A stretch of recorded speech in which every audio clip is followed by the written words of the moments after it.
दिए। दूसरा कहा दही तो बहुत मजेदार रही, लेकिन भाई साहब भैंसी गाय के शुद्ध सड़िया रहे दूधे के दही उनमें नारी के दूध के मिलावट पर मुखिया दादा के बिटिया कपारे हाथ धरे से दही जरूर नाती है।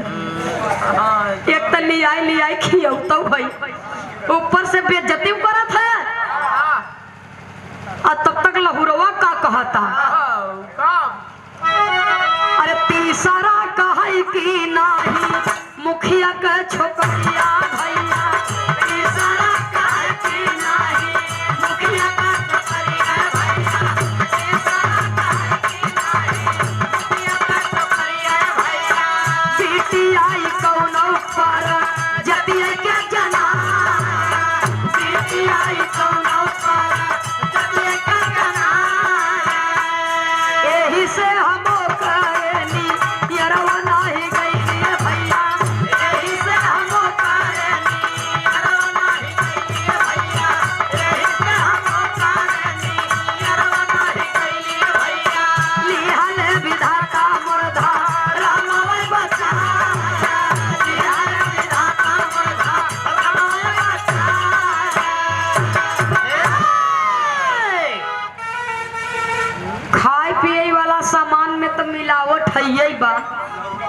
लहुरका कहता मुखिया दादा खिया मनायु सब शुद्ध नहीं है, इन्हनों में मिलावट बा। ई जो मुखिया दादा के बिटियवा बा एकरे अंदर कोनो प्रजात के अंश बा, ये अपने बाप के असली औलाद अब तो करे लागे न लागे गुस्सा विद्या होती है, लेकिन निकाल दिया सोचता कि इन्हन कहत काहे है, कुछ न कुछ तो कारण होबे करे। सबेर भर गई चिकवा के यहाँ जहाँ से मांस मंगवाए रही, कहीं बताओ किथा का मांस दे रहे, कुकुर काट के दे रहे, चिकवा कहे नहीं बकरा काट के दे रहे, सामने कटाए रहन जे लगे रहे, कहे जे गोश्त खाए सो कहे ये माँ कुकुरे के मांस के मिलावट बा।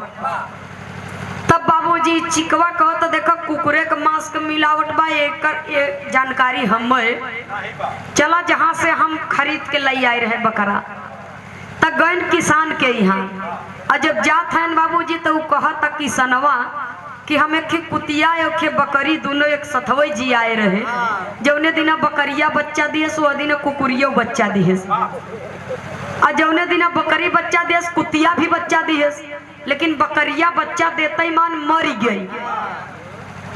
तो जानवर या इंसान के बच्चा में इतना फर्क होता, गाय भैंसी भेड़ी बकरी के बच्चा बाबूजी जब पैदा होता तो घंटे भर में दौड़ लगावे लागत है। मनई के बच्चा साल भर 6 महीना तेल अपटन करत रहे, लेकिन कायदे से पापा पापा नहीं कह पाते, खड़ा होती चले बदे तो गिर जाती, लेकिन 1 घंटा बीत गए 1.25 घंटा बीत गए, बकरी के बच्चा बकरवा जवन बकरिया पैदा करे रही वो उठे के नाम ही न लेता, आखिर न खोले, तो किसान कहा हमारे चिंता हो गई कि इहो मर जाए तो हमें पाप लागे, तो हमारे नयाव देखा न ताऊ हमारे कुछ सुझाव न है, तो हम ओकर जिंदगी बचावे बरे वह कुतियवा के दूधवा होके हो सकता है दूध से खून बदला हो, खून से मांस का स्वाद बदला हो, लेकिन हमार कोनो गलती खाने वाला पारखी है जिसने ये बता दिया कि इसमें कुत्ते के मांस का मिलावट है। तो खाए वाला पारखी बा वो बुद्धिजीवी है, उसके बुद्धि के सामने मैं नतमस्तक होता हूँ।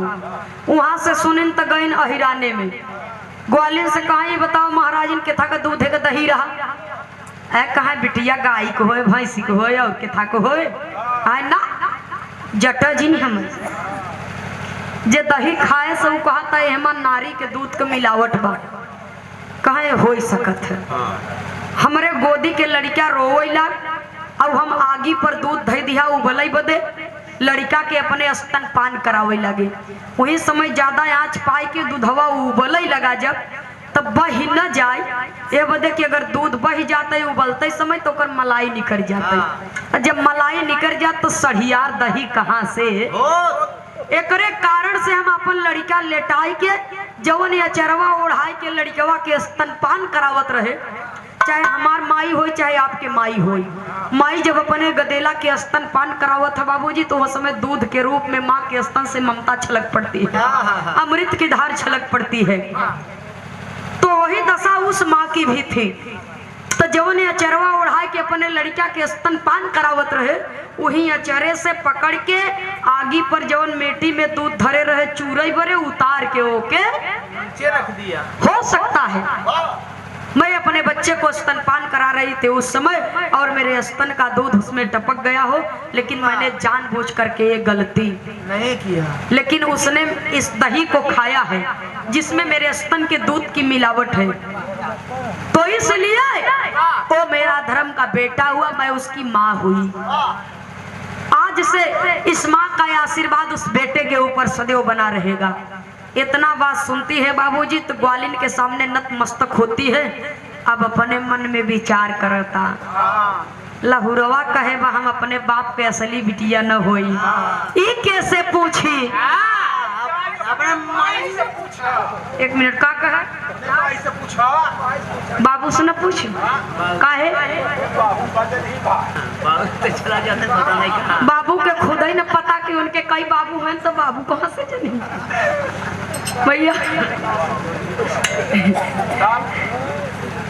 सोचा था कि चली माई से पूछी, गई बाबूजी तो मुखियाइन बैठी है न, मुखियाइन के देख के वो बिटिया कहत का बा बिरहा के आखिरी प्रमाण कवि को संकेत करना पड़ा।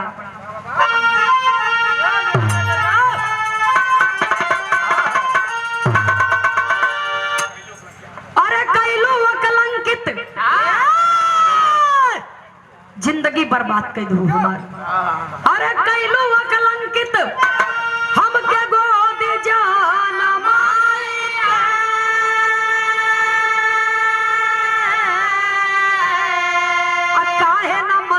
दिहलू, काहे न मतारी दिहलू, नाटाई दबाई हो, काहे न मतारी दिहलू, दबाई हो,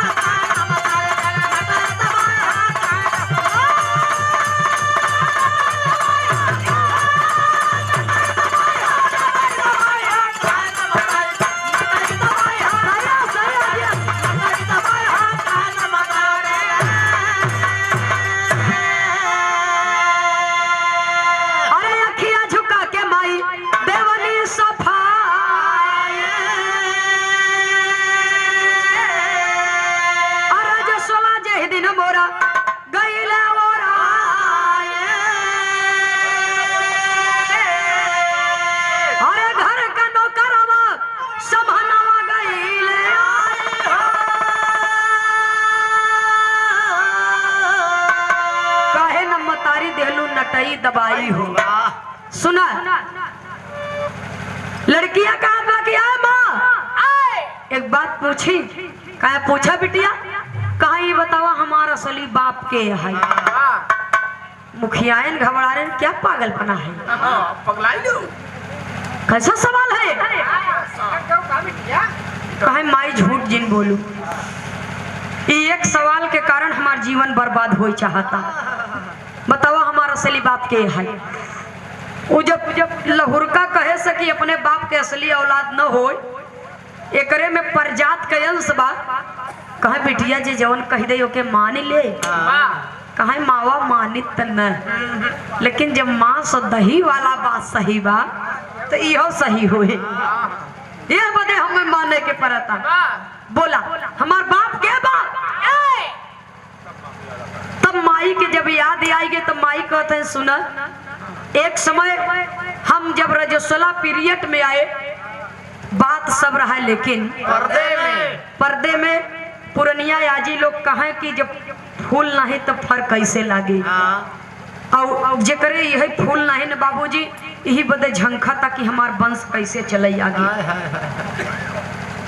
तो हम रजस्वला पीरियड में रहे और रजस्वला पीरियड 4 दिन के समाप्त भ 5वें दिन अंगनाई में अपन बाल धोवत रहे, अपन बाल धोवत रहे। वही समय घरे के नौकर जवन परजात या तोहरे बाबू को हुक्का चिलम चढ़ाए उड़ाए के दे थे, घरे के काम धाम करत बेचारा।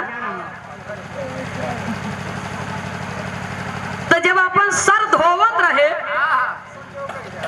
तो यह चाहे भाग्य का चाहे दुर्भाग्य बना बना, नहीं आज इतना बड़ा कलंक न लगता। जब उस सामने से गुजर गया तो हुआ क्या बता रही है बाबूजी। अरे पड़ल प्रतिबिंब होकर अरे तोहरे पर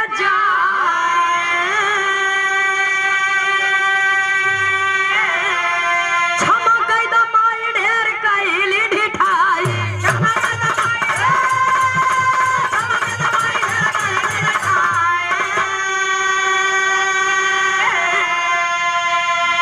अरे तीनों जन का फैसला तब करी ना सुनाई।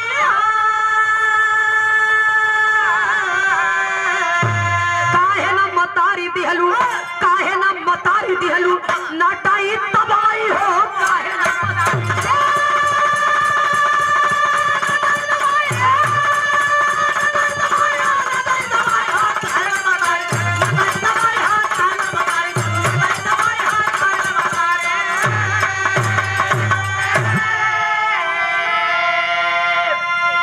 भैया हो। तीनों जन का फैसला तब करीना सुनाई हो।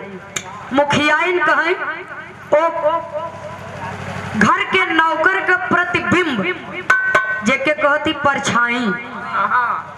मनोवैज्ञानिक दृष्टि से अगर आप देखेंगे तो जब औरत गर्भवती है तो जो माहौल होगा उस जगह पर ई बड़े बढ़िया बढ़िया फोटो लगावत थी भगवान के देवी देवता के।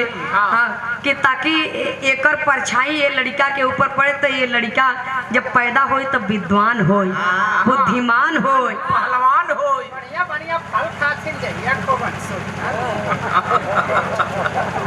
केसर दूध पियावत थी बाबूजी।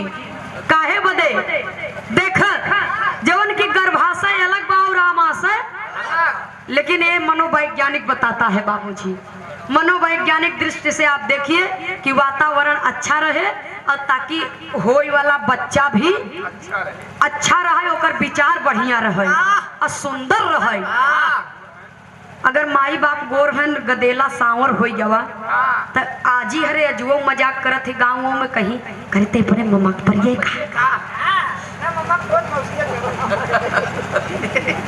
नहीं सेवक समिति कहा तो माई बाबू कैसे हैं ते कैसे है यार कसत हो गए थे तो अजुओ आजी हरे बुआ हरे जे हदी पदी होती अजुओ मजाक में कह देती।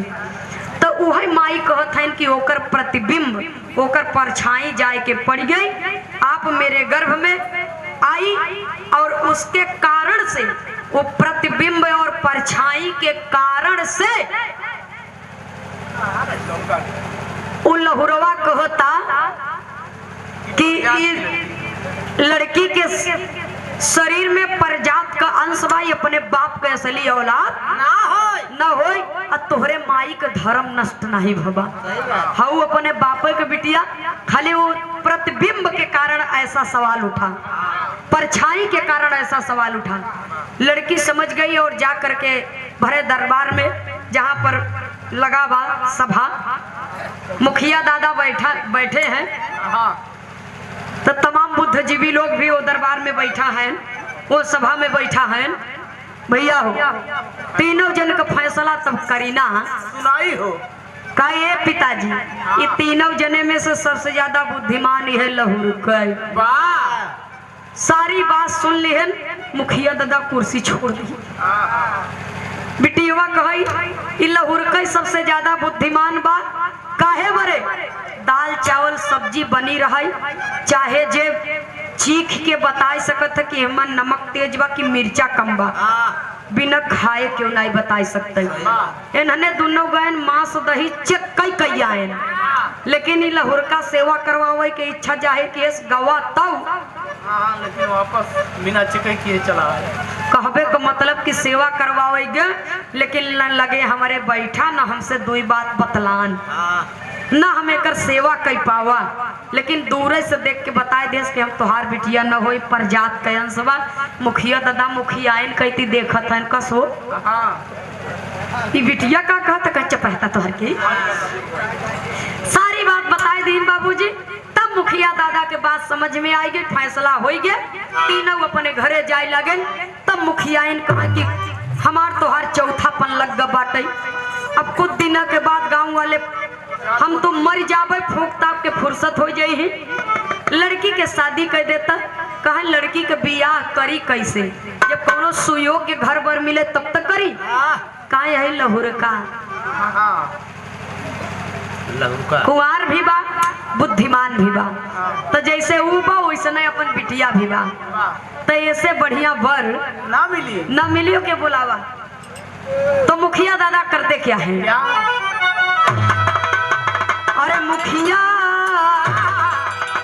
हे मुखिया पंडित बोलावा जल्दी लगन धारावा धन धन बिटिया हमार। मुखिया पंडित बोलावा जल्दी लगन धारावा धन धन बिटिया हमार।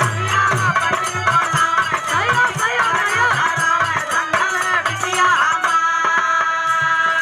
1 2 3 4 5 6 7 और फिर गई यार भंवरिया भंवरिया।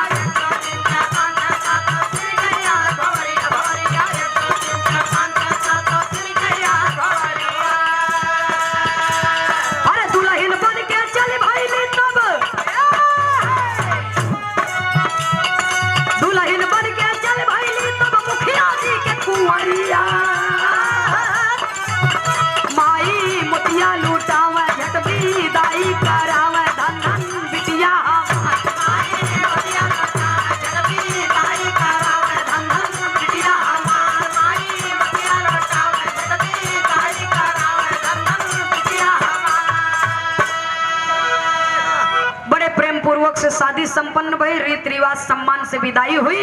घर पे आए दुल्हन लिवा करके, सबसे छोटा भाई सबसे ज्यादा बुद्धिमान, ये फैसला हुआ, इसलिए घर का मालिक सबसे छोटा भाई बन गया।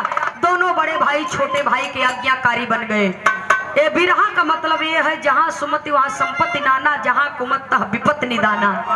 उम्र से छोटे बड़े की पहचान नहीं होती, विद्वता से छोटे बड़े की पहचान होती है। अगर हमारे सामने कोई 6 महीने और साल भरे का बच्चा है, उसके अंदर विद्वता है, तो हमारी उम्र चाहे 100 वर्ष से क्यों न हो, अगर हमसे ज्यादा विद्वता उसके अंदर है तो हमें झुक जाना चाहिए उसके सामने।